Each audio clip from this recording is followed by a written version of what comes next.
every book happens in its own slice of the trousers of time. Good morning. Morning. Welcome to Tentacle Quill, and today we are talking about Terry Pratchett's Going Postal. Yeah. I forgot that I had the first day cover edition. So you've got the little stamps on yes. your see? Yes, that's amazing. Oh gosh, yes.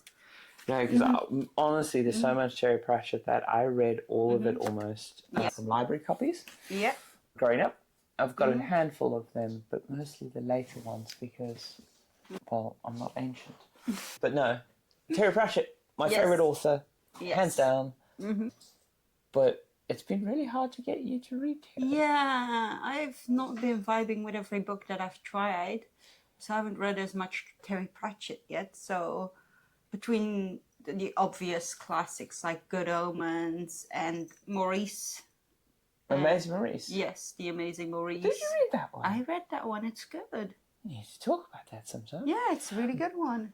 But, coming back, and obviously you did enjoy Light Fantastic and Colour of Magic. Yes, those are which great. is funny because I always find those some of his weakest ones. But what do you think of Going Postal? I liked it. I liked the setup. I liked the premise. Well, in the beginning, spoilers ahead, Lipvig is... Yeah, I think we're safe to say this conversation is going to be very spoiler-filled.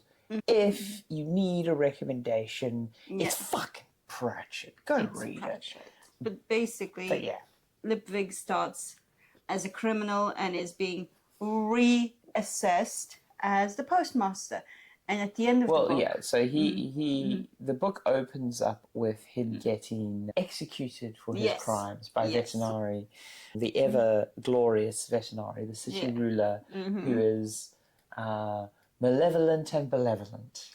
Both at the same time. He really has that vibe. Yes. Yeah. But he is given a chance at a second life. Indeed. As an honest working man. Yep, with the most unfortunate name. Yes, Moist von Lipvig. But yeah, so he's given that sort of chance of redemption. Yes, indeed. And at the end of the book, there is another character who is basically given the same chance and doesn't take it. Well, it was a fun read. I love anything to do with Post. It's kind of fun. And it's kind of very light-hearted. I mean, all the Discworld stuff is lighter-hearted, generally speaking. This is the start of, depending on how you draw the line, because the Terry Pratchett subplots in Discworld are numerous and hard to sort of plot through. A lot of people consider this either the first or the second book in the industrialization arc. Yeah. Potentially with The Truth being the first book. Okay. But it's definitely the first von Lipvig book. Yes, indeed. And he is quite the character. Oh, he's a wonderful character. Yes, he's very flawed, but very fun to read. He feels like a modern and competent diddler. Yes. He really is. Like, he has really good ideas, and he kind of has very transferable skills. Yes, he does. So he's a crook. He's a crook. And much like Pratchett explores with Vimes, often like cops and criminals are very similar. Yeah. Crooks and bureaucrats are very similar. You know, opposite sides of the coin, and it's more about how you direct your activities rather than your natural bent. Indeed. Kind of nature versus nurture. I prefer to think of it as intent-based, in the sense of like, he is the person he is. Yeah. And he, you know, he loves to do a con. He loves to do, you know, those games. But whether or not he does those games to rip people off, or whether or not he does those games to get people to believe in a positive dream, is a choice of how to use his abilities. That's true. Still the same person. Who are your favourite characters in this book? There's so many fun ones, but Pin Collecty Boy. Yes, he is. He's very... Remind me of his name. I haven't read it in a while. I forgot his name right now. It's Tolliver. Oliver is the Postmaster General. Well, Postmaster Junior at first. Senior Postman Grote. Junior Postman Grote. Yep. Yeah. Yeah. Tolliver. Yeah, there's lots of references to like London rhyming slang and sort of early London culture because, you know, the Ankh-Morpork is always sort of a metaphor somewhere between London, somewhere between New York, somewhere between Mumbai. Like he mixes his metaphors in, so it's never hard to nail. But, you know, traditionally it's usually got more London references than anything. I definitely noticed some more of the rhyming slang references here and there, like... Well, it's technically the only non-rhyming slang. I know, it's so weird to try and figure it out. It's the absurdity of Pratchett. He does it really very well. It really is, because there's a few footnotes where he explains a few sentences or a few things, and you're like, oh. But I mean, this is what I love about Pratchett. He writes.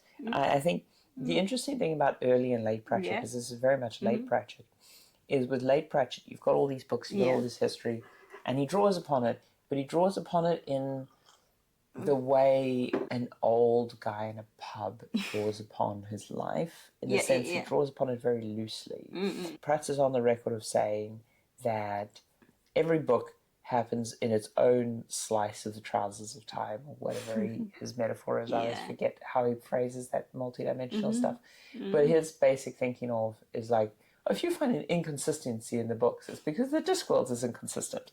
Because I get the vibe, and he never said this in any interviews or anything, but I get the vibe for a while, sort of early in his career, he got a bit like worried about being accurate with all of the Discworld books, and then at some point he just sort of put his hands up in the air and was like, oh well. And I think that works really well with Discworld. Yeah, it is the kind of world where things aren't very consistent, so that's kind of cool, because it kind of contributes to the chaos of it. Like, the plot here is a tiny bit chaotic in nature, like the whole the what is it called, the wire thing? Oh, the semaphore, the clacks. The clacks thing. The clacks is such a great example of joy of research / alternate history / student of society, because we had everything possible to make the semaphore and the clacks long before we had telegram stuff. And there was actually some usage of semaphore technology in some military applications, some limited stuff. But we just never went wide with it for whatever reason, because there's always these like alternative paths of technology to explore. It's also just really funny to see Pratchett take on a capitalist story, basically, because it's like things like the maintenance of the clacks being reduced to increase the uptime, and that leads to issues. The story of the clacks is very much a venture capital, leveraged buyout. I would say it's more a statement on post-capitalism than capitalism. The story of the clacks is very much a familiar story to anyone who knows anything about technology companies and how certain VCs work.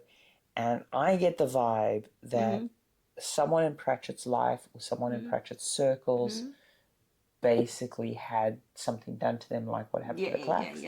And he chatted to them, or there was some sort of touched base, and he dug into that. And I feel like, authors are always going around collecting stories and collecting things. And I feel like he had one of those to dig into for this. But it's also how he portrays it, because he doesn't portray it as a good thing. He doesn't portray the takeover as a good thing. Whereas we've seen some American stories where this is like, oh, look at this go-getter. And it's very different here. Well, the thing is that the story of a leveraged buyout in a historical context, as you say, could often be reconstrued as the golden era of banking, for example. I think this is the same thing with the Moist Van Lipwick characters, that like the difference between good and evil, or at least like the difference between a positive and a negative outcome from your actions, is pretty thin. But a lot of it is determined by intent. Pratchett's pretty good about writing interesting characters and having them make those decisions, and I don't want to say his characters have a strong sense of right and wrong. Yeah. Because they do, but they don't. I mean, it's kind of funny because we have the so-called crook who ends up being the good guy who we really root for, and then the so-called upstanding citizen kind of turns out to be a little bit of an asshole and a crook. So it's very much a don't judge people on their history kind of vibe. It's a consistent theme in his work because, as I say, Veterinary is a great example of that. He's so... He is so... Yeah, as you said, benevolent and malevolent at the same time. It's not my line. Someone, I don't know if Pratchett writes it at some point or if it's one, because I used to do a lot of the plays and stuff. And Pratchett is just a cultural icon. He really is. Going Postal is such a joy because I think everyone kind of loves the Royal Mail, or at least loves and hates it. Yes. British people have a very interesting relationship with the Royal Mail. I think I think most of us hate the privatization of it. Definitely. And I think the book is somewhat a commentary on that, but it's also just a commentary on the beautiful history of the mail, because it is interesting how stamp collecting's a thing. Indeed. It is, and kind of the pride that was like, oh, this territory wants its own stamp, that kind of thing. Well, yeah, because I mean, like, obviously all that stuff happened, but also like, the postal order thing where you used to put stamps inside envelopes and stuff used to actually be a thing. It's still a thing in some embassies. Well, the thing, this is what I'm saying, is that a lot of people in the modern era might not know that these are a thing. Oh my God, yes. But yeah, because the stamps become like such a hit that they are used as currency. They're used as like, people are sending letters with a return envelope inside so that they can get the stamped letter, but the stamp back, basically. Yeah. And also the idea of like, well, instead of just giving the postman a quarter, buy a stamp and put that on instead of... It's just a really well done thing. It was also the whole Golem story. Extended from Feet of Clay, because obviously Feet of Clay is the first sort of Golem emancipation story.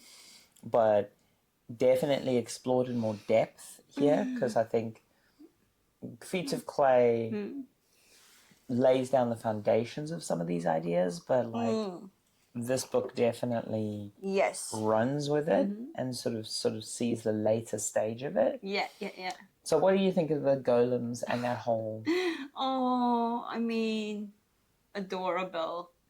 Adorable Dear Heart is, she's kind of like the head of the Emancipation Bureau, or like no, she's not the head. She's just a hard-working employee. Okay, yes.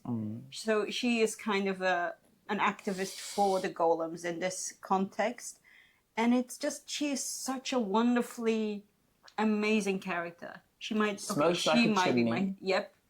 be my favorite character now. Violent as hell, very Liberian, strict-coated. Yep. With the tight woolen dress. Like, leaves nothing to the imagination, but... Yeah, I think there's a wonderful picture of her on this cover here, where she's doing the whole...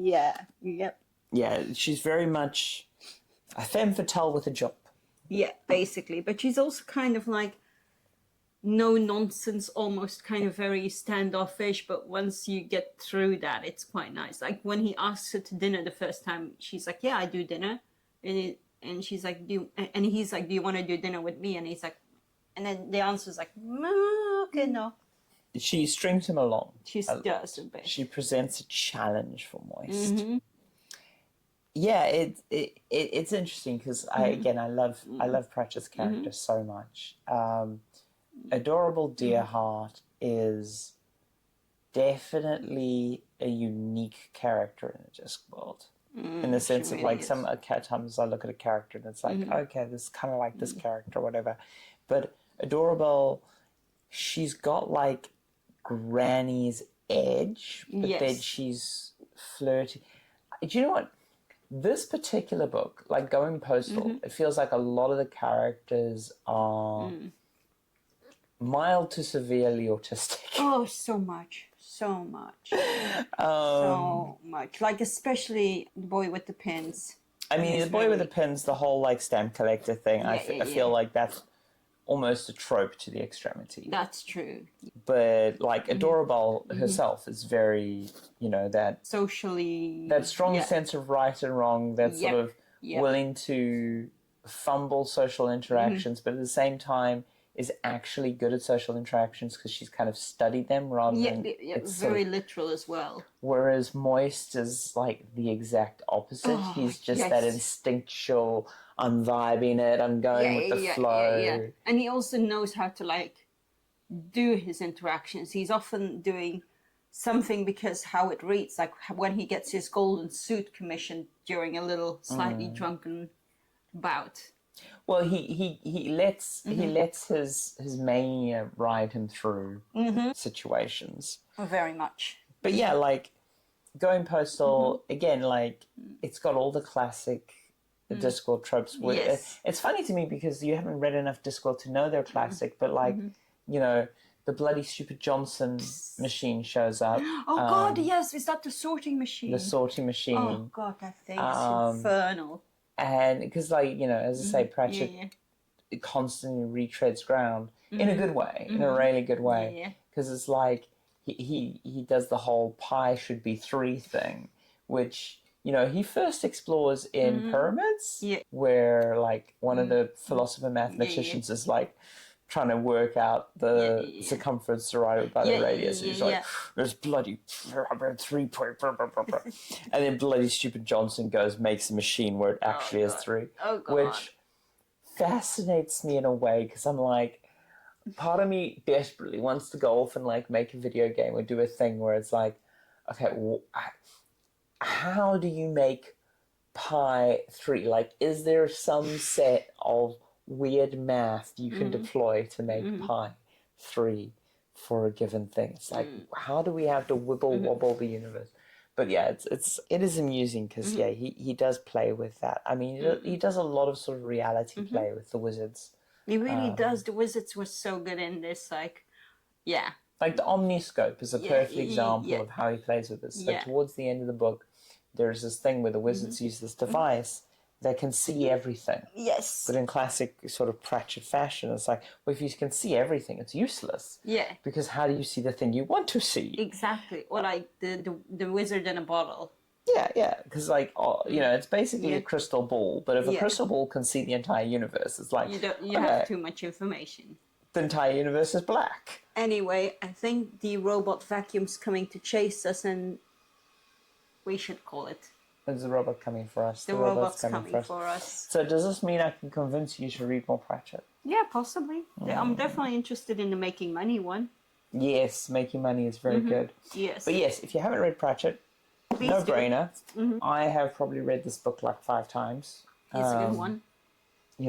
Look, if you don't like Pratchett, you don't like Pratchett. But you should definitely give, I would say, an early and a late Pratchett both a go. His writing styles do evolve and change a lot. Definitely. Anyway, have a great day. Bye. Oh, you're so cute.